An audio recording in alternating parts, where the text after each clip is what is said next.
Nancy and Jack had a true love affair, and that love affair just seemed to gain impetus as the years went by.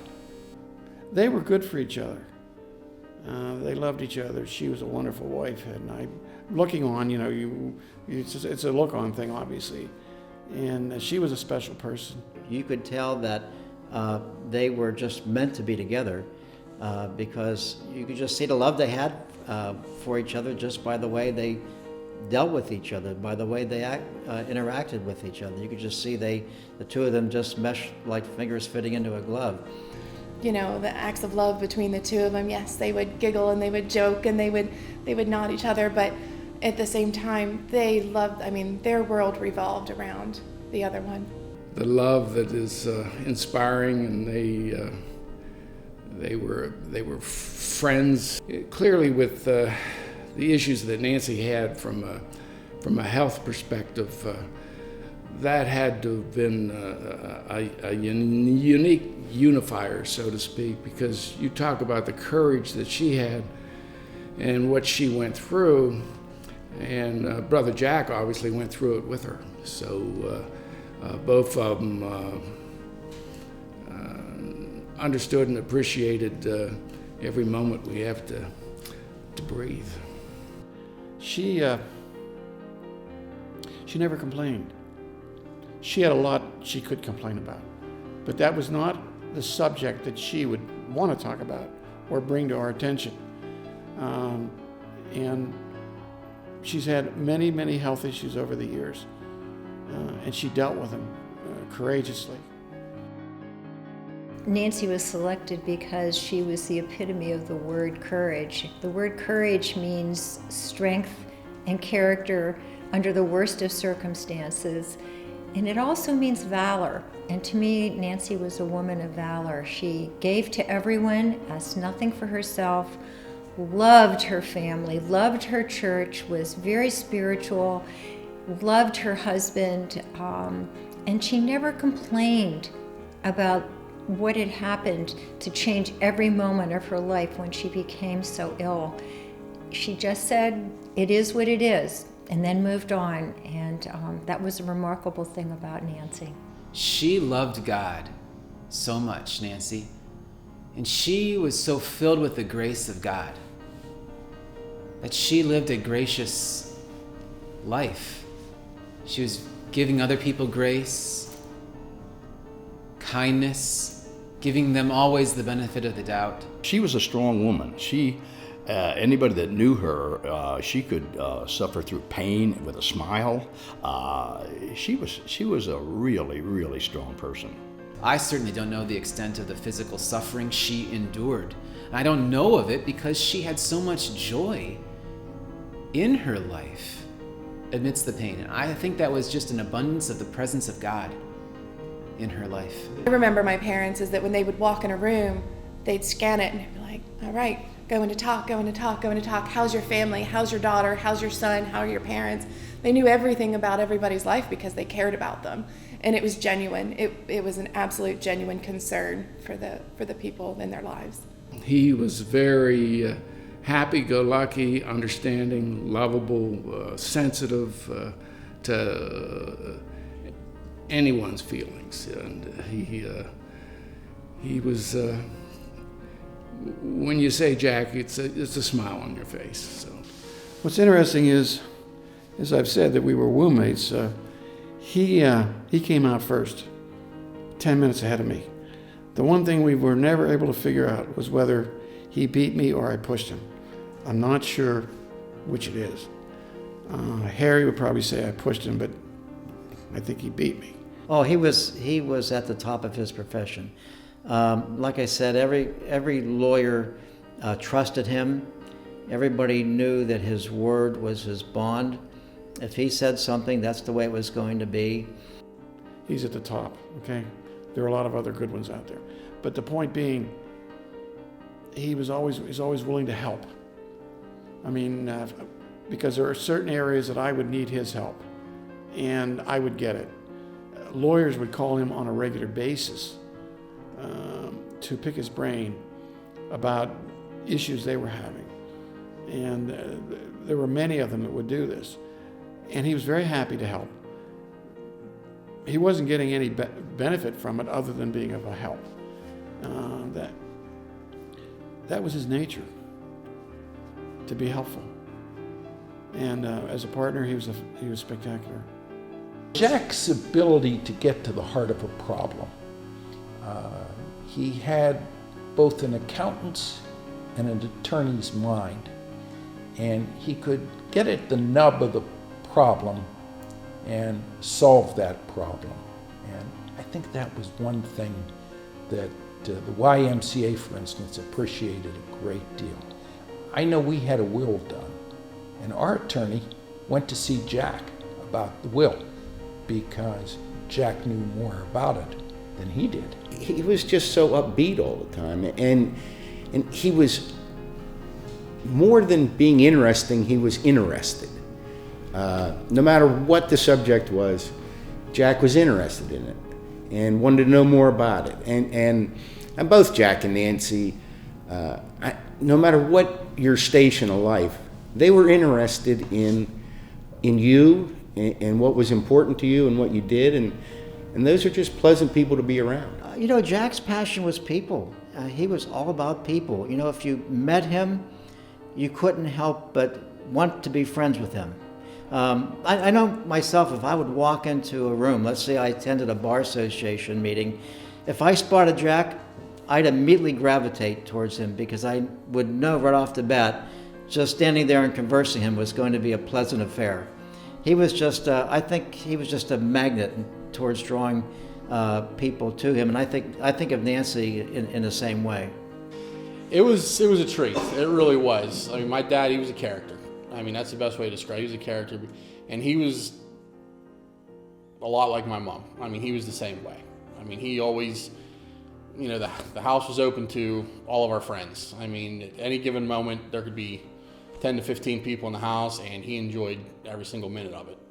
As soon as I met them, I loved them. Like, I thought to myself, wow, I hit the jackpot with, like, in-laws because they were incredible. Like I said, they were just so kind and generous and loving, and from day one, they treated me as one of their own, basically. And we were very close. I had a good relationship with Nancy and Jack as well. Good people, very, very good people. They were so much fun. We had a great time. We would do adventuresome things, go to a lot of the places in Newcastle that were kind of unseen treasures, so to speak. We really had a wonderful, wonderful time whenever we were with them. Everybody wanted to know, when are Jack and Nancy getting here? It was, they were special people in that regard. When I first met Nancy, I think Sean summed it up. He said, "Mommy, she's so pretty and she's so nice." And she was beautiful inside and out, but she was fun. She was mischievous. She had a twinkle in her eye. She was always up for an adventure, and yet if we needed to be serious and talk about really important things, and of course during the course of those years a lot of important things came up, we were able to discuss and share together, and I learned a lot from her grace and her insight. I think one of the things you might say about her was she was embracing and open, and just had a very open mind, very tolerant of any kind of situation, and she was a great listener. She would love any person. For a while, actually, we had a homeless person attending our church with a whole sort of challenges in her life. And this lady, after a couple weeks, she started sitting by Nancy because she knew that Nancy would be kind to her. Nancy would take an interest in her life. And Nancy did. Many days after worship, she and Nancy would be talking together in the corner, praying together. But if you met my mother, you became a friend for life. She didn't care where you came from, what your background was. She just had a very easy way of making a bond with other people. It was just her accepting everyone as they were. She didn't come in trying to change you. She took you as you were, and she loved you, she encouraged you, she supported you, and she did that quietly and in a very loving, kind way. And we just loved her for that. She always found the positive, always. So, and I don't think she ever really saw the negative in anybody. She never looked for it. That's just how she was day to day. I mean, with her health the way it was, unless you knew her personally, you wouldn't know she had any health problems. I mean, she never complained. It was never about her. It was always about somebody else. The health issue that she had dealt with affected her ability. Her stamina was extremely depleted. That being said, it never slowed her down for a second. From that time, from back then up until weeks before she had passed, her social life far exceeded mine. In most people's, she was out every single night of the week. It was about 2 weeks before she had passed, and my Uncle Bill was in town with a lifelong friend of both my Uncle Bill and my mom, Dennis Dillon, and they were coming in to ride four-wheelers, to ride quads at Mines and Meadows. And we were out to dinner at 26, and my mom's telling me that Bill's coming into town and they're going to ride quads the next day, and immediately went through my head that I know my mom's going to be on the back of that quad. And if you knew my mother, one of her best traits is that she was stubborn, and you could not tell her what to do. So I looked at her and I said, "Mom, I know no matter what I say, you're going tomorrow and you're going to go ride in the quads." I just told her, "Have a good time. If you end up in the hospital, I'll come visit you." And she had a blast. She had an absolute blast. So she said, "I want to go with you." I said, "Okay, I'd be glad to take you." So we met her down there. She got on the back, and this mine has deep water in it, and it was like a highlight of her summer, I would say, because she just talked about it, and then she put it on Facebook, and I think she got 100 hits on there. "Way to go, Nance, good going," and things like that. To climb this pretty steep mountain type thing and down the other side, and I could see her back there going but she didn't say anything. But when we got there, she said, "Wow, I'm glad we're here." So but she was tough.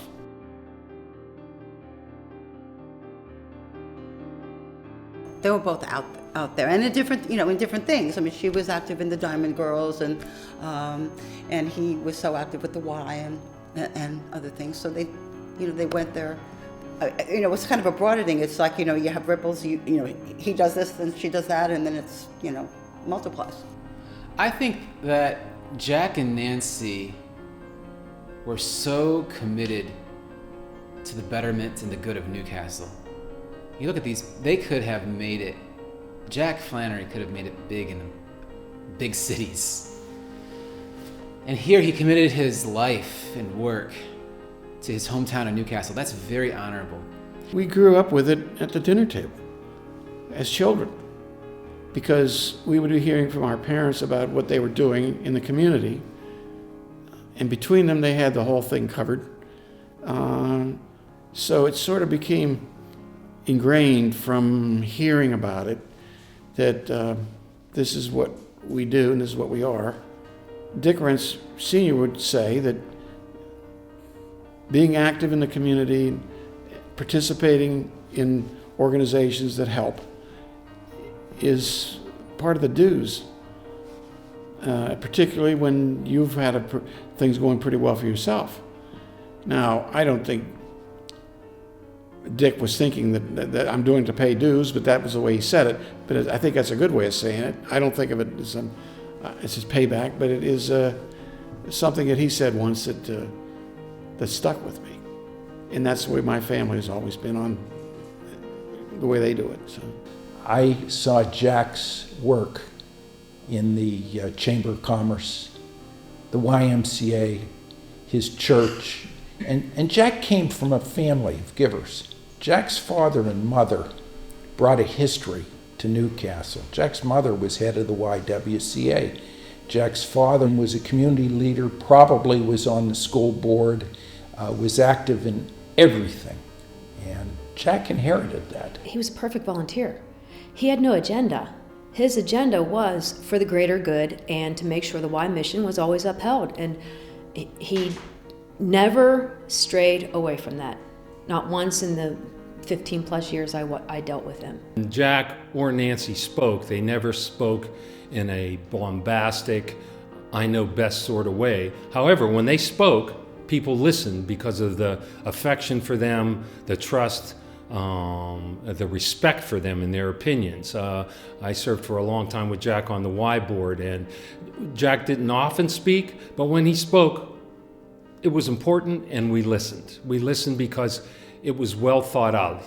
Both Jack and Nancy, thoughtful, sincere, warm-hearted people.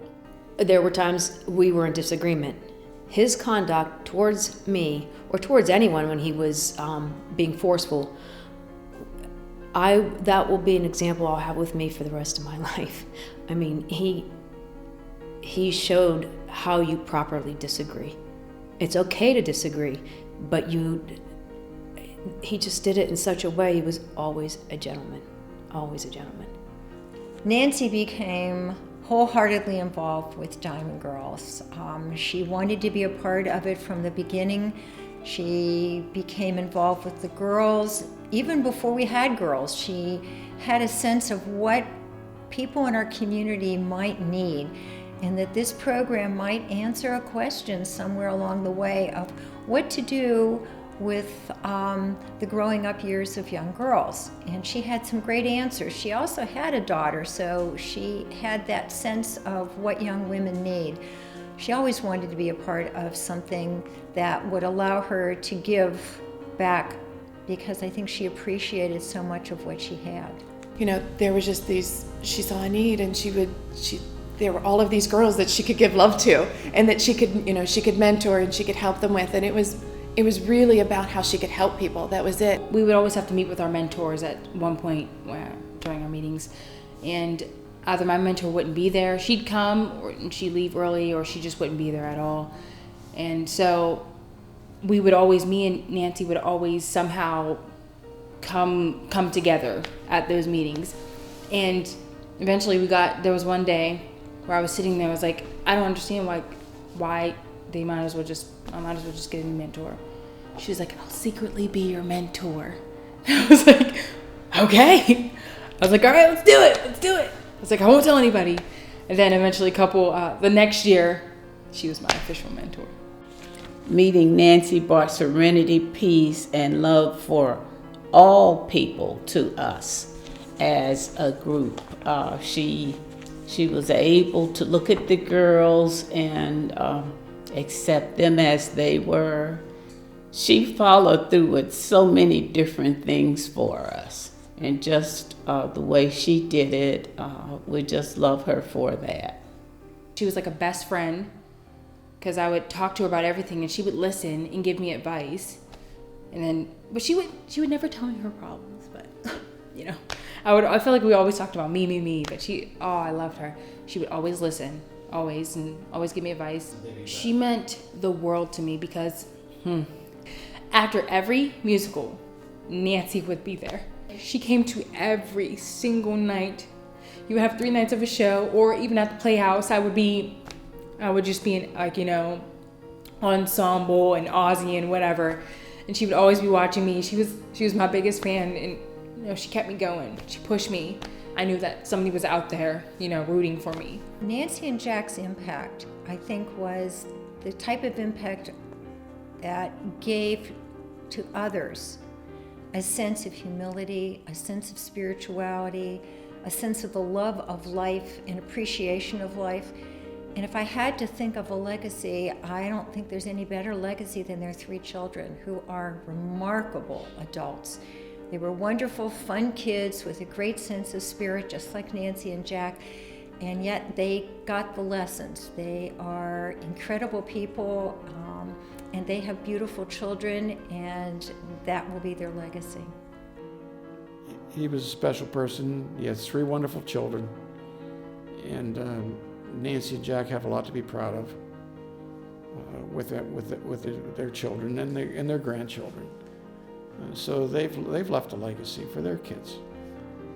I think they left a great legacy. I think that anybody that knew them or ends up reading about them will know that they were 2 people that were dedicated to their community, dedicated to their family, and just great overall people. Well, the effect has been incredible. I've said this before. Everybody will say that they've had the best parents. I'll say that I had the best parents for myself. As I alluded to earlier, it took me a while to, they gave me a long leash, and they allowed me to be myself and become the person I was going to be, but at the same time, they never stopped showing me the right path to follow. And with that, I think they allowed me to become the person that I am. So they just had an unwavering love, an unconditional love, and not just to us, but to the people around them in the community. And they didn't say it. They never told me to act this way. They just did it. And it's one of those things where you don't realize it until you get a little bit older, but you do understand what they were doing that whole time. And I can't thank them enough for that.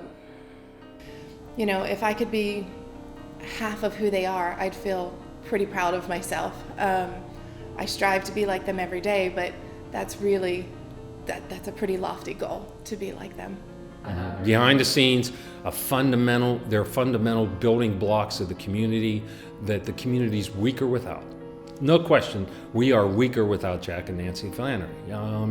And the hope and prayer is, going forward, that others will step up and attempt to fill their shoes, for sure. And if everyone would have that hope in Newcastle and love and commitment for Newcastle as Jack and Nancy Flannery, this would not be a struggling town. This would be a destination.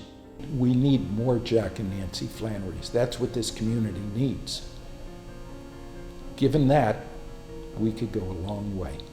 It's the people that make the community. And Jack and Nancy made the community.